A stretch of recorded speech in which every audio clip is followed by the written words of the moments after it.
So ayan mga kamaster, paano natin babaklasin itong mga power transistor para hindi tayo mahirapan.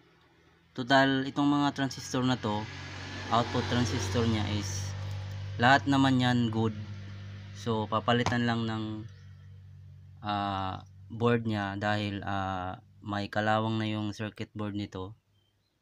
Kaya minsan nawawala yung sounds niya, yung audio. So ngayon ikakat na lang natin siya dito.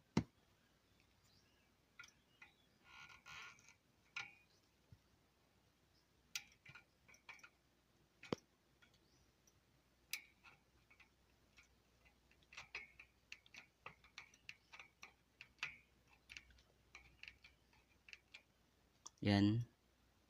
So lahat yan kakat natin para mamaya